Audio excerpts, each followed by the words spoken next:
Let's write cinema story.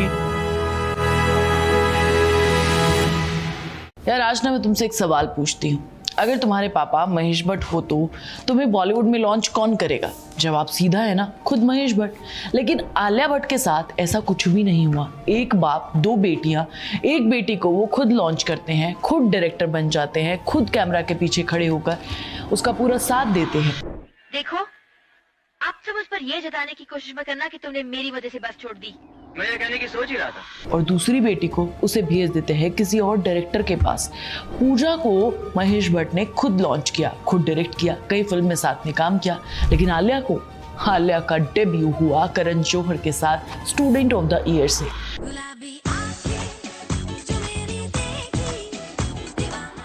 Alia के ही पापा ने उन्हें खुद लॉन्च नहीं किया, उनके लॉन्च से दूर रहे। यार सोचो, जो बाप अपनी एक बेटी के लिए डायरेक्टर बन गया, उसी बाप ने दूसरी बेटी को किसी और के हाथों में सौंप दिया। एक बाप अपनी बेटी के लिए क्या कुछ नहीं करता यार। SRK को देख लो, अपनी बेटी को लॉन्च कर रहे हैं, किंग लेकर आ रहे हैं 350 करोड़ की फिल्म, और मूवी फ्लॉप ना हो रहा है इसीलिए खुद भी फिल्म का हिस्सा बन रहे हैं। प्रोडक्शन हाउस भी खुद ही का है। तो महेश भट्ट ने ऐसा क्यों किया? जिस आदमी ने इमरान हाशमी को लॉन्च किया, कंगना रनौत को लॉन्च किया, बिपाशा बसु, शाइनी आहूजा जैसे कितने चेहरों को उन्होंने विशेष फिल्म्स के जरिए लॉन्च किया, ऑडियंस तक पहुंचाया, वही आदमी अपनी ही बेटी के लिए एक फिल्म नहीं बना पाया। क्यों? क्या आलिया में टैलेंट नहीं था? अब तो ये बात आज कोई नहीं कह सकता, तो फिर वजह क्या थी? आज मैं उसी राज को खोलने वाली हूँ। चलो वीडियो को शुरू करते हैं। पहले बात करते हैं पूजा के लॉन्च की। महेश भट्ट ने अपनी बेटी पूजा को इंडस्ट्री में उतारा, और सिर्फ उतारा नहीं बल्कि उन्हें अपनी सबसे पर्सनल और रॉ फिल्म्स में लीड रोल भी दिया। दिल है कि मानता नहीं 1991 आमिर खान के साथ एक रोमांटिक फिल्म जिसने पूजा को रातों रात स्टार बना दी। सड़क 1991 संजय दत्त के साथ एक ऐसी फिल्म जो आज भी अपने दर्द के लिए याद की जाती है। डैडी 1989, इसमें पूजा ने एक शराबी बाप की बेटी का रोल किया था। और यार ये कोई कोइंसिडेंस नहीं था, ये कहानी खुद महेश भट्ट की अपनी अल्कोहलिज्म की कहानी थी। बाप ने अपनी हकीकत लिखी, बेटी ने उसे स्क्रीन पर उतारा। जख्म 1998 महेश भट्ट की आखिरी डायरेक्शन फिल्म, इसमें भी पूजा ही थी। देखो दोस्तों, हर फिल्म में एक पैटर्न है। महेश भट्ट अपनी बेटी को सिर्फ लॉन्च नहीं कर रहे थे, वो उसे अपनी खुद की लाइफ की कहानियां सुना रहे थे स्क्रीन के जरिए। लेकिन ये पैटर्न समझने के लिए हमें थोड़ा और पीछे जाना पड़ेगा। अब असली कहानी अर्थ से जख्म तक। महेश भट्ट के बारे में ये बात बहुत कम लोग जानते हैं। वो सिर्फ डायरेक्टर नहीं थे, वो अपनी पर्सनल लाइफ को सीधा स्क्रीन पर उतार देते थे।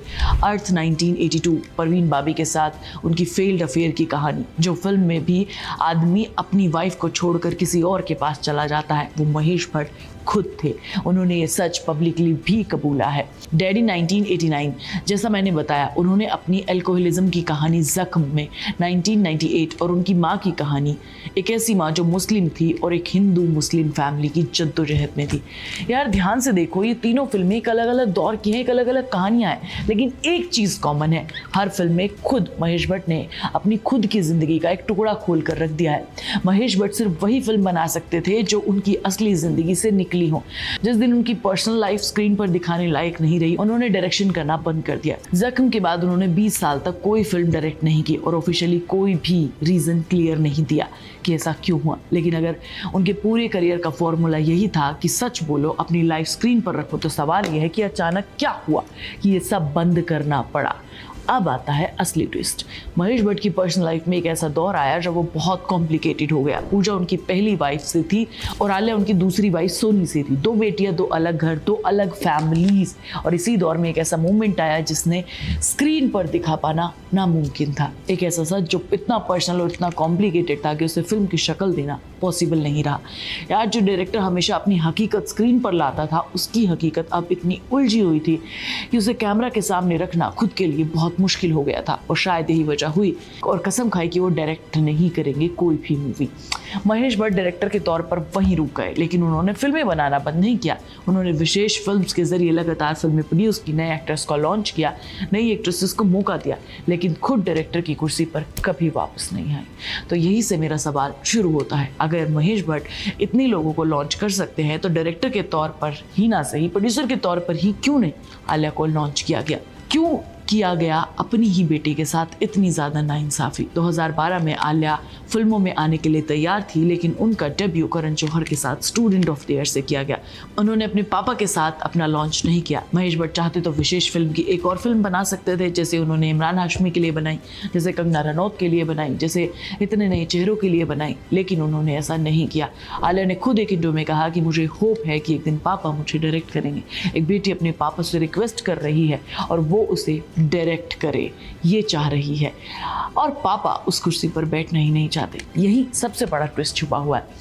हम हमेशा सोचते हैं महेश भट्ट ने आलिया को मौका नहीं दिया, लेकिन सच इसकी बहुत उल्टा हो। तो महेश भट्ट जानते हैं कि अगर आलिया विशेष फिल्म्स की से लॉन्च हुई तो पूरी ज़िंदगी लोग उन्हें महेश भट्ट की हीरोइन कहेंगे। आज भी लोग पूजा भट्ट को महेश भट्ट की फिल्मों से जोड़कर देखते हैं, लेकिन आलिया, आज जब उनका नाम लेते हैं तो सबसे पहले याद आती है हाईवे, उड़ता पंजाब, राजी, गंगूबाई काठियावाड़ी। उनकी अपनी फिल्म्स, उनकी अपनी आइडेंटिटी। आज उन्हें कोई महेश भट्ट की हीरोइन नहीं कहता, आज वो सिर्फ आलिया भट्ट है। महेश भट्ट ने एक बार कहा था कि बच्चों को अपनी ज़िंदगी खुद जीनी चाहिए, और शायद उन्होंने वही आलिया के साथ किया। उन्होंने उन्हें अपनी दुनिया में नहीं बुलाया और अपनी दुनिया से कहीं दूर भेज दिया, जहां वो सफल हो सकती थी, और सफल होकर सिर्फ आलिया भट्ट रह सकती थी। यार सोचो, अगर आलिया भट्ट विशेष फिल्म से डेब्यू करती, क्या उन्हें वही रिस्पेक्ट मिलता, या लोग उन्हें हमेशा कहते महेश भट्ट की बेटी है इसीलिए फिल्मों में आई हैं। शायद महेश भट्ट ने आलिया को लॉन्च नहीं किया क्योंकि वो चाहते थे कि दुनिया एक दिन कहे महेश भट्ट की बेटी नहीं, ये आलिया भट्ट है। और आज देखो 2026 में पीछे मुड़कर, तो शायद उनका फैसला सही साबित हुआ, क्योंकि पूजा भट्ट एक दौर में स्टार बनी, लेकिन आलिया भट्ट एक जनरेशन की लीडिंग एक्ट्रेस बन गई। तो अब सवाल मैं आपसे पूछना चाहती हूँ, अगर महेश भट्ट खुद आलिया भट्ट को लॉन्च करते तो क्या आलिया आज इतनी बड़ी स्टार बन पाती, या उनकी सबसे बड़ी पहचान यही बनी रहती कि वो महेश भट्ट की बेटी है? ये सवाल आपके लिए छोड़ रही हूँ, मुझे कमेंट में ज़रूर बताना। मैं तुम्हें नेक्स्ट वीडियो में मिलूंगी। तब तक तुम चैनल को सब्सक्राइब कर लेना, वीडियो को लाइक और शेयर करना, और प्लीज़ बेल आइकन दबाना। आप सुन रहे थे let's mind more than radio. Follow कीजिए हमें हमारे सोशल मीडिया प्लेटफॉर्म्स पर।